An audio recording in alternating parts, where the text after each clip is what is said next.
Hello, BookTube. What would better liven up a gray, raw, overcast Boston day than a little mail? Let's go through some mail and see if we can't pull Steve out of the doldrums. I've no boxes, but that need not be the end of the world. let's see what this first one is. Oh my. Okay, this is from Basic Books. This is Michael Kimmage, and this is The Abandonment of the West, a crack through a stone wall. For much of the 20th century, Americans saw their nation as part of a shared Western civilization rooted in European Enlightenment ideals of liberty and self-government and the heritage of classical Greece and Rome. And for much of the country, a vision of Western liberty guided America's foreign affairs, from the world wars to its strategic alliances with Europe in the Cold War and against the communist East. A couple of parts of the world being left out there, where America started wars and killed lots of people and toppled democratically elected representatives in order to install vicious dictators. But I get the general gist. In this new book, the author argues that today other ideas drive American foreign policy. On one side, the pursuit of a universal, quote, liberal international order, and on the other, the illiberal nationalism of, quote, America first. Kimmage traces the West's rise and its decline in American foreign policy since the 1890s, and argues that reviving the West today is essential to fostering national unity and resisting new geopolitical threats. As the author illustrates, the roots of America's affinity for the West run deep, from the embrace of Columbus as a national hero to the neoclassical design of the nation's capital. What was it supposed to look like? But in the mid-1990s, this consensus unraveled. With the Vietnam War and the rights revolutions of the 1960s, the left raised new questions about the West's association with empire and white supremacy. The right advanced a narrower, more religious vision of the West, almost as critical of liberals at home as it was of communists abroad. At the end of the Cold War, Presidents Clinton, Bush, and Obama increasingly avoided invoking the West, seeking instead to create liberal democracies everywhere. And today, President Trump has rejected Western ideals of liberty, instead embracing authoritarian leaders and denigrating Western institutions such as NATO. The author concludes with a defense of the West as a framework for American foreign affairs today. Okay, all right, so this comes out in late April. It will be winging its way to David Murphy on the next available Muscular Teenager post. So let's see what this next one is. Oh, all right, we're getting some sweeping history titles. Okay, great. This is from the great folks at Yale University Press. This is coming out in late May. This is by Tracy Campbell, and it's called The Year of Peril, America in 1942. And if you're going to have a black and white photo on the cover, that's the way to do it. Asynchronous, asymmetrical, eye-catching. Look at that open space. That's daring, and I like it. Let's see here. The Second World War exists in the American historical imagination as a time of unity and optimism. In 1942, however, after a series of defeats in the Pacific and a struggle to establish a beachhead on the European front, America seemed to be on the brink of defeat and was beginning to splinter from within. Okay. All right. Okay. All right. 1942. In 1942 alone, just the year 1942, America manufactured more planes, more troops, and more bullets than all of the countries involved on either side of World War II had done in the previous 4 years combined. I don't know that equates to the brink of defeat. And I'm not sure about this unity and optimism either. You certainly weren't feeling much unity or optimism if you happen to be Japanese, a Japanese-American citizen put in a concentration camp. Exploring this precarious moment, well, first Tracy Campbell's going to have to demonstrate to me that the moment was seen as precarious. It certainly wasn't. Factually, it wasn't precarious. But the question will be, did Americans think it was precarious? And the author's going to have to demonstrate that to me before. But let's see. The author paints a portrait of a deep social, economic, and political fault lines that pitted factions of citizens against each other in the post-Pearl Harbor era. Even as the nation mobilized, government-aided industrial infrastructure blossomed, and parents sent their sons off to war. This captivating look at how American society responded to the greatest stress experienced since the Civil War reveals the various ways, both good and bad, that the trauma of 1942 forced Americans to redefine their relationship with democracy. Okay, so who's the author? Who's Tracy Campbell? The professor of history at the University of Kentucky, and his previous books include The Gateway Arch and Deliver the Vote. And he lives in Lexington, Kentucky. Okay, all right, well, I'm all for it. World War II era history of any kind is, of course, my bread and butter. We'll see. We'll see how far the author takes me.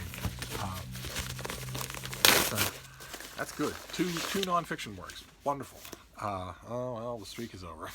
now we have a made-up story. This is from Little A, an imprint of Amazon's publishing empire. And this is by Theodore Wheeler, and it's called In Our Other Lives. It comes out in early March. And the author is the award-winning and acclaimed author of Kings of Broken Things. And this new book is an exploration of love lost, the failure of humanism, and the revelations of how deeply the U.S. government spies on its personal lives of its citizens. The book is a deeply thoughtful and engrossing novel that shows that no life, regardless of place and history, is left unobserved and uninterrupted. American missionary and ROTC cadet Tyler Alls, long missing in Pakistan, has just resurfaced, proselytizing an Afghani terrorist propaganda video deep in the heartland of Omaha. His sister, Elizabeth Holland, is in shock that her brother is even alive. Now she must ask herself a graver question. Is he a hostage or a traitor? Okay, so I'm on board. Great. So who is Theodore Wheeler when he's at home? I mean, yes, he wrote The Kings of Broken Things. His work has appeared in the publications including News Stories from the Midwest, Southern Review, Kenyon Review, Narrative Magazine, Boulevard, and he's been recognized as a Marianne Russo Award with a Marianne Russo Award for the Key West Literary Seminar and a fellowship from. Goodness gracious! Okay, he's a graduate of the creative writing programs at Creighton University, and he teaches at the University of Nebraska at Omaha. Covers the civil law beat for the National News Service, co-directs the Omaha Lit Fest, and sidelines as a bookseller for the Dundee Book Company Roving Book Cart, one of the world's smallest bookstores. What a fascinating biography. What a fascinating guy he would be to talk to, I bet. Well, anyway, so this new book of his comes out from Amazon. I would, it sounds like he would be just fascinating to talk to, period. But among the many things I would like to talk to him about is why he went with Little A, why he went with Amazon. I bet there's a lot of stories there. Okay, great. I was checking to see, sometimes these publicity materials will give an itinerary for the author's speaking publicity tours, and I always kind of covetously look. When the author sounds interesting, like this one does, I often sort of covetously look at those itineraries like, well, in an alternate universe, maybe I would go and talk to this author just a bit, but of course I would never do that. But maybe an interview. An interview might not be impossible. Anyway, let's move on. No, I mentioned no boxes, but we do have a couple of these big white cardboard envelopes, so we can look at those. Oh, okay. All right. This is a little mini trend that we've been noticing here. The big trend for 2020 so far, I know it's only January, but still, the big trend so far is translated literature of all kinds. Massive amount. I've already got in January as much translated literature as I got in the whole of 2019, and it's just the first month. But another trend that I've been noticing is paperback originals. Even from fairly major publishers, even from books that I could easily picture 10 years ago getting a hardcover release. And I wholeheartedly support that. Hardcovers are enormously expensive. And the book budget, the world, the numbers, the bookstores just don't justify it anymore. So I say bring everything out in trade paperback. Bring everything out as a $15, $16, $17 paperback and see whether or not that's a better model. I bet it would be. We've already seen this, but this is the rather lovely finished copy in paperback. This is going to be a $16 paperback in a month, in mid-January. This is Andy Davidson's book, The Boatman's Daughter. I don't know if we did we. Oh, his sheet does give his itinerary. He is coming to the Sturgis Library in Barnstable, Massachusetts. That's the closest he gets to Boston. But I don't have any kind of description here. The pub sheet just goes straight to praise. Uh, a whole bunch of authors praise him. And he also got publishers send these things out to Booklist and Library Journal and Kirkus, and they send them well in advance. And unlike all other review organs, those professional journals review them as soon as they get them. So you will often get them well ahead of time. Publishers Weekly, Booklist, Library Journal, Kirkus Reviews.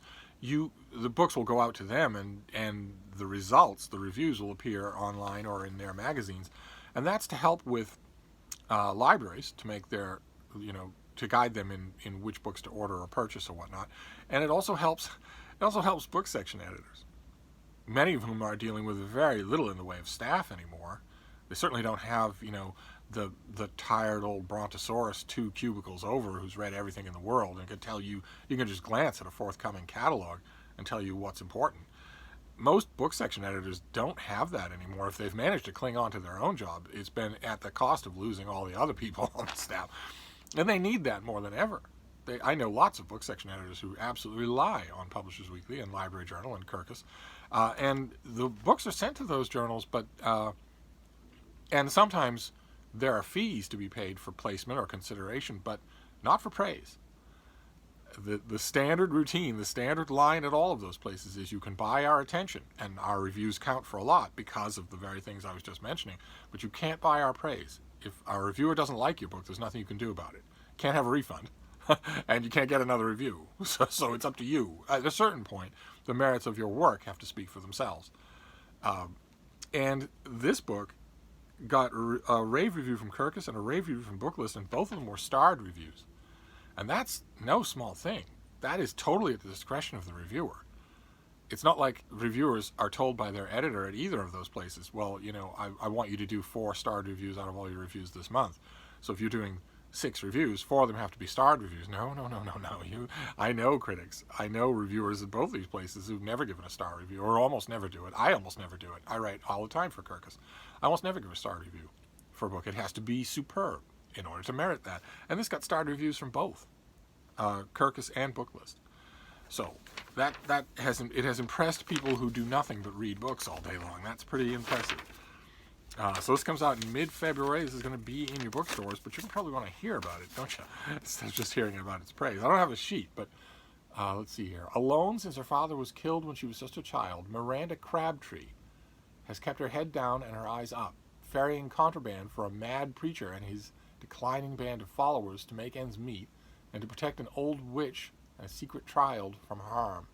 But dark forces, both human and supernatural, are at work in the bayou. This is bayou fiction. Conspiring to disrupt the rhythms of Miranda's peculiar and precarious life. When the preacher makes an unthinkable demand, it sets Miranda on a desperate, dangerous path, forcing her to consider what she will sacrifice to keep her loved ones safe. Okay. And the author, Andy Davidson, holds an MFA from the University of Mississippi and is the Bram Stoker Award-nominated author of In the Valley of the Sun. Born and raised in Arkansas, he now lives in Georgia with his wife and a bunch of cats. As if living in Georgia weren't bad enough. All right, well, there you go. Early February. And then we do this last one here.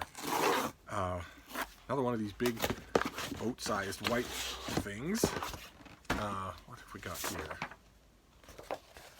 Oh, okay. This one also has a... oh, wow, very different story. This one also has a tour list for the publisher, for the author's publicity tour, and unlike some authors who are located elsewhere, this one is all over Massachusetts. The Brookline Booksmith, the Canton Library, the Boston Public Library, the Parlin Memorial Library in Everett. Then the author jets off to Tucson and then comes back to Belmont Books in Belmont, Massachusetts, the Dexbury Library in Dexbury, Massachusetts, the Odyssey Bookshop in South Hadley, An Unlikely Story in Plainville, Massachusetts, the Newburyport Literary Festival, big deal, that's in late April, the Milford Town Library in Milford, and the Waltham Public Library in Waltham. So that, with a couple of stops in Arizona, that's all here. Oh, good Lord. And that gigantic number of blurbs. Jeez Louise, look at all these things. This is for the author's previous book, 20 or 30 blurbs. Okay. So, all right. So, a lot of people here like this author somewhere. I don't think I know this author. This is Joanna Schaffhausen, and it's a mystery called All the Best Lies. And this comes out in early February, second week in February. The author has graced readers for over the years with her chilling, award-winning debut, The Vanishing Season. That sounds familiar. I may have read that. And that was followed up by No Mercy. And now she's back with her newest mystery in the Ellery Hathaway series. Huh. Set in the seedy underbelly of Las Vegas. Las Vegas doesn't have anything but seedy underbelly. It's all seedy underbelly. FBI agent Reed Markham is haunted by one painful, unsolved mystery. Who murdered his mother? Camilla is brutally stabbed to death more than 40 years ago, while baby Reed lay in his crib mere steps away. The trail went so cold that the Las Vegas Police Department has given up hope of solving the case. But then a shattering family secret changes everything Reed knows about his origins. His murdered mother and his powerful adoptive father, State Senator Angus Markham. Now Reed has to worry if his mother's killer is uncomfortably close to home. But what about Ellery Hathaway? That just describes the crime. Who is Ellery Hathaway? Unable to trust his family with the details of his personal investigation, Reed enlists his friend, suspended cop Ellery Hathaway, to join his quest in Vegas. Ellery has experience with both troubled families and diabolical murderers, having narrowly escaped from each of them. She's eager to skip town, too, because her own father, who abandoned her years ago, is suddenly desperate to get back in contact. He also has a secret that could change her life forever, and if Ellery will let him close enough to hear it.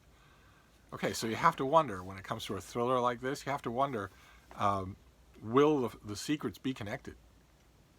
Will the thing that's prompting Ellery's own father to come forward after all this time and try to reconnect with her desperately be connected with the events of Reed Markham that he's trying to investigate?